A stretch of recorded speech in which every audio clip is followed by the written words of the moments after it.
Entonces, vamos a comenzar con nuestro primer invitado.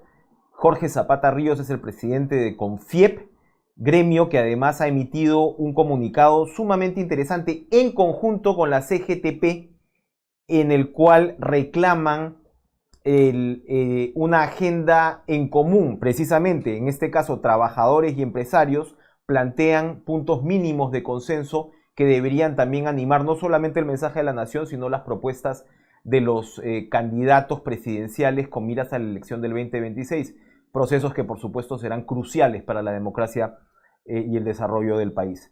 Jorge, ¿cómo está? Gracias por estar con nosotros. Buenos días. Feliz 28 Buenos además. días, buenos días, Enrique. El placer es mío estar en la prestigiosa histórica revista Caretas. Aquí estamos, 75 años, además, por cierto, de vida de Caretas. ¿Cuál ha sido el objetivo de este comunicado tan, digamos, hay que decirlo, peculiar, porque efectivamente suma las visiones no solamente del gremio más importante del país, sino de la central de trabajadores también más relevante? Sí, lo que queremos, lo que pretendemos con este comunicado es que se pongan en agenda los grandes temas nacionales, ¿no? Tenemos que involucrarnos en ellos porque son los temas que le van a traer desarrollo al país. Y es importante que un país discuta sobre los asuntos que le van a traer desarrollo, ¿no? Evidentemente, hoy día el tema que más nos aqueja, que más nos preocupa como ciudadanos en conjunto es la violencia. Y esa violencia vinculada al crimen organizado, a la delincuencia, está también muy asociada a la minería ilegal y a las actividades ilegales criminales, ¿no? Entonces, tenemos que empezar a erradicarla como número uno, ¿no? Y para eso queremos hacer un llamado al gobierno, al Congreso, a los poderes del Estado, involucramos también al poder judicial y al Ministerio Público, por supuesto, para que ya no se retroceda en las medidas que se ha dado en el Reinfo. Eh, Eso sobre el tema de seguridad ciudadana, pero Uh -huh. tenemos que empezar a debatir sobre educación, el tema en el cual hemos retrocedido en lugar de avanzar. Tenemos que hablar de salud, que también hemos retrocedido y tenemos muchos hospitales paralizados, tenemos obras inconclusas y las atenciones de salud que no son las más acertadas y las más adecuadas, ¿no? Esto está muy amarrado a nuestra brecha en infraestructura que no logramos solucionar. Tenemos una brecha que es dramática para un país que pretende alcanzar el desarrollo y tenemos una imposibilidad de hacer nuestra obra pública en tiempos adecuados, ¿no? Tenemos 43.000 millones de soles en obras paralizadas, más de 2.500 obras paralizadas y eso no puede continuar. Así que ese es otro tema del cual tenemos que hablar como país. Entonces, esos temas queremos que se pongan en la agenda porque son las que nos van a llevar al desarrollo nacional y no quedarnos siempre permanentemente en temas que no tienen la misma trascendencia. Efectivamente, hemos perdido la capacidad de impulsar una agenda nación, una agenda Estado que en años anteriores, a pesar de los problemas, y lo decíamos en la última edición impresa, a pesar de los problemas que atravesaban el país, pues se imponía una visión, una meta, un objetivo básicamente común, que es lo que no estamos haciendo y es lo que ustedes proponen en este comunicado. En términos de políticas económicas, ¿qué es lo que el empresariado esperaría de un mensaje como el que va a pronunciar la presidenta y sobre todo de políticas de Estado ya mirando hacia adelante, sobre todo con el nuevo quinquenio que comienza el próximo año? Mire, todo está enlazado con esta nueva agenda que necesitamos, ¿no? La política económica, sabemos que la macroeconomía camina bien, el Banco Central de Reserva ha hecho un estupendo trabajo manteniendo la inflación a raya, los tipos de cambio, en el Perú el dólar se deprecia, a diferencia de otros países, ¿no? Y las reservas internacionales que tenemos pues son envidiables, ¿no? Eh, pero también venimos creciendo en exportaciones y algo que es fundamental, ¿no? El agro, por ejemplo, ha pasado de 500 millones de dólares en exportaciones a 12.500 millones en 15 años. Y eso que no pudimos completar este Chavimochic, no hicimos la etapa 3, no pudimos completar Majesiguas, ni Olmos, no hicimos Chenecas, no hicimos Alto Piura y algunas otras irrigaciones más. Si hubiéramos completado esas obras, quizás estaríamos hablando de 30.000 millones de dólares en exportaciones agrarias, de agroexportación en el país. Otro tema del cual tenemos que hablar es los 64.000 millones de dólares que tenemos en reservas probadas de minerales, ¿no? Que nos demoramos demasiado en poner a operar esos proyectos, ¿no?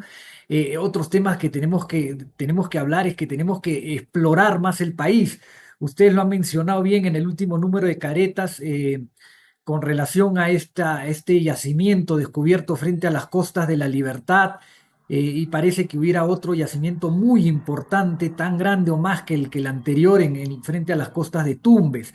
Todos esos proyectos, esas oportunidades, ese potencial que tiene el país nos puede llevar rápidamente a crecer a cifras importantes, a regresar a crecimientos del 7, 8% y estar de nuevo en 10 años quizás duplicando nuestra producción y erradicando la pobreza del país, ¿no? Yo creo que podemos hacerlo. El país tiene un enorme potencial y hoy día, con los términos de intercambio que se dan, pues se nos ha presentado la Virgen, como se dice, y no lo estamos aprovechando y ni siquiera estamos conversando sobre esos temas. De acuerdo, de acuerdo. Ahora, para ir finalizando, esto de hecho, el potencial minero, no hablemos por supuesto del de hidrocarburos que bien subrayaba, eh, el potencial minero está directamente amenazado por las economías ilegales, en este caso la minería ilegal, que está además muy vinculada al resto de economías ilegales, comenzando por el narcotráfico, etcétera. Eh, y ustedes en este comunicado arrancan por la alerta del principal problema del país hoy, que es precisamente el de la seguridad ciudadana. Hay una propuesta formal, estructurada, articulada, que CONFIEP haya presentado o esté por presentar en estas circunstancias? Sí, varias. Nosotros venimos trabajando este tema hace buen tiempo y en unidad y en concordancia con los trabajadores. Hasta hemos hecho marchas en conjunto para protestar por la falta de reacción ante la inseguridad ciudadana, ¿no? Hemos propuesto que entremos mucho en obras por impuesto para dotar a la policía y a los centros de investigación de mejor logística, de mejor equipamiento para la inteligencia. Pero hay una cosa que es fundamental de la cual venimos hablando hace mucho tiempo y ahí no hemos tenido eh, mayor respuesta, ¿no? Es que los poderes del Estado no pueden seguir divorciados en la lucha contra la delincuencia y la inseguridad ciudadana, ¿no? Este divorcio, estas acusaciones de ida y vuelta que hay entre el Ministerio del Interior y el Ministerio Público tienen que acabarse, tienen que sentarse en una mesa y coordinar las mejores formas de atacar al crimen organizado, ¿no? Lo mismo pasa entre el Congreso con el Ministerio Público, de que se acusan mutuamente de las normas que se han dado y que no ayudan a combatir la inseguridad ciudadana. Que ahí hay un fenómeno que lo hemos analizado en el Acuerdo Nacional, cosa que también entre trabajadores y empresarios hemos hecho, llamar al Acuerdo Nacional para que se reactive y hemos puesto en la agenda del Acuerdo Nacional un primer tema que es la seguridad ciudadana, ¿no? Y en esos debates, en esas mesas organizadas en el Acuerdo Nacional, hay pues una diferencia entre lo que señala el Ministerio Público como razón por la cual no pueden luchar contra la inseguridad ciudadana y lo que señala el Congreso. El Congreso obviamente ha tenido una actitud reactiva ante los abusos que también han sido evidentes por parte del Poder Judicial. Claramente en muchos casos donde gente inocente ha sido involucrada por muchos años, incluso gente inocente metida presa en prisiones preventivas, y al final ha resultado que no tienen mayor participación en la corrupción, ¿no? Entonces, todo esto hay que resolverlo y hay que resolverlo en una mesa de debate, en una mesa de diálogo para sacar las soluciones consensuadas. De acuerdo, para ir finalizando, otro gran potencial del país va por el lado del puerto de Chancay, el tema portuario, en realidad la mirada hacia el Asia y cómo de alguna manera una suerte de mundo multipolar debe ser aprovechado precisamente por el Perú, que digamos tiene una ubicación estratégica en ese sentido. ¿Qué nos falta para ir más allá? ¿Vamos solamente por el lado de la brecha de infraestructura o habrían otros incentivos que el empresariado estaría esperando para poder multiplicar las inversiones en ese sector? Sí, la infraestructura es clave, ¿no? Tenemos que esos puertos importantes, porque no solo es Chancay, ¿no? El Callao también se ha modernizado y ha multiplicado su capacidad de carga y descarga, ¿no? Pero, claro, a los alrededores de Chancay, a los alrededores del Callao no hemos resuelto la infraestructura necesaria para no perder tanto tiempo, tanto para ingresar como para salir del puerto, ¿no? Y obviamente nuestras carreteras de penetración tenemos que mejorarlas y nuestra misma Panamericana tenemos que mejorarla, ¿no? Más allá de la infraestructura, un tema clave es la formalización. Nosotros tenemos que ganar en productividad y las economías informales, las empresas o el pequeño empresario, microempresario que permanece en la informalidad es porque no tiene productividad, ¿no? Y eso hay que permitir que cambie, hay que hacer que cambie haciendo que el pequeño empresario, el microempresario gane productividades y para eso se tiene que desregular. No puede ser que al microempresario se le atosigue por parte de la SUNAFIL, por parte de la SUNAT, por parte de las inspecciones técnicas de defensa civil, por parte de las municipalidades, que además están muy vinculadas a la corrupción, todas esas inspecciones, ¿no? Entonces hay que darle todas las facilidades para que el empresario crezca, se formaliza, sea más productivo, sea más competitivo, ¿no? Y el país en general tiene que ganar competitividad a través de la desregulación, porque también ya hablando en términos de escala, de empresas más grandes, las mineras pues no se pueden demorar 15 años en poner en operación sus productos, sus operaciones por el excesivo trámite burocrático y regulatorio que existe, ¿no? Tenemos unas trabas excesivas para el formal y una permisividad brutal para el informal y el ilegal, ¿no? Entonces, todo eso tenemos que cambiar para poder mirar al mundo y aprovechar ese potencial que tiene hoy día el Perú de encontrarse en la cuenca donde está el 60% del comercio mundial hoy en día, ¿no? Hoy día el Perú tiene una ubicación estratégica muy, muy importante, muy interesante que se debe aprovechar. Y si a eso le sumamos nuestras cifras macroeconómicas y a eso le sumamos nuestra productividad en la tierra cuando se le coloca el agua y a eso le sumamos nuestro potencial minero, nuestro potencial pesquero, nuestro potencial turístico, este país puede volar, ¿no? Pero necesitamos poner en agenda los temas y hacer las cosas bien de aquí en adelante. El remate, porque seguramente es un tema que tocará la presidenta Dina Boluarte en el mensaje, el shock de desregulación que había planteado el exministro José Salardi y que el actual, el señor Raúl Pérez Reyes, prometió continuar. ¿Es algo que se ha ido quedando en el mensaje o ustedes ven efectivamente un avance, una mejora? Mire, el ministro Pérez Reyes, cuando nos hemos reunido con él, efectivamente ha dicho que él va a continuar con este shock desregulatorio, ¿no? Ahora, la dinámica y la importancia y la prioridad que le había dado el ministro Salardi a este asunto, de verdad no lo vemos, ¿no?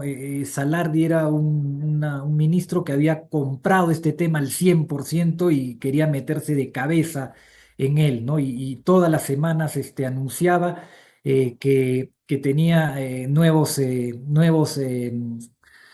temas de regulación, pero además se necesita un liderazgo porque esto es transversal a todos los sectores y a todos los ministerios. Entonces los ministerios tienen que acoger las medidas que ya han sido declaradas barreras burocráticas y que ya se han puesto en una norma como barreras, pero si los ministerios no las implementan, de nada sirve, ¿no? Entonces necesitamos el liderazgo del MEF para que continúe esto a la misma velocidad que le había imprimido el ministro anterior. Importante. Y en el comunicado que ustedes señalan, claro, marcan prioridades que a uno también le hace pensar la cantidad de burocracia se ha quintuplicado en los últimos 20 años. Son aproximadamente 1 millón de burócratas, además de militares, profesores, carreras especiales, como se llama. Y sin embargo, no se puede decir exactamente que el Estado peruano sea un Estado demasiado grande para las necesidades del país, pero lo que sí se puede decir es que el crecimiento ha sido mal enfocado, el crecimiento ha sido de alguna manera caótico como nuestro crecimiento urbano en Lima en muchas ocasiones. Estas prioridades podrían ayudar a reorientar esos esfuerzos del Estado. Ahora, no va a ser una reforma fácil, ¿no? Pero claramente imposible no es y necesaria sin duda. Sin duda tenemos que reorientar nuestros presupuestos y nuestro gasto y nuestra calidad de gasto, ¿no? Sumamente importante. No nos olvidemos que el Estado hoy día tiene un presupuesto de 250.000 millones de soles. En el año 90, 92, el presupuesto de la República era de 7.000 millones de soles. Fíjese ese salto que ha dado el presupuesto público, ¿no? Pero ¿qué ¿Cuál es el problema? Que si tenemos pues 43.000 millones en obras paralizadas y 2.500 en unidades de obras paralizadas, obviamente no avanzamos. Y si, claro, llenamos el estado de gente de personal que atiende el gasto corriente, tampoco avanzamos, ¿no? Mientras en los gastos de inversiones nunca terminan de ejecutarse. Todos los años, tanto a nivel nacional como a nivel regional y municipal, se devuelve el 35, el 40% o en el mejor de los casos el 30% del presupuesto de inversiones porque no han sido capaces de ejecutar, ¿no? Entonces hay que reenfocar sin ninguna duda y hay que mejorar muchísimo la calidad del gasto, ¿no? En educación hay un ejemplo claro, ¿no? Hemos multiplicado nuestro presupuesto, pero la calidad de nuestra educación no ha mejorado en nada y los sueldos de los profesores sí han mejorado muchísimo. Entonces, ahí tenemos temas a los cuales hay que atacar sin ninguna duda. Temas importantísimos pendientes que espero podamos seguir conversando y discutiendo en los próximos meses. Muchas gracias, Jorge Zapata Ríos, presidente de CONFIEP, por atender a nuestro llamado en este día de Fiestas Patrias. Bien.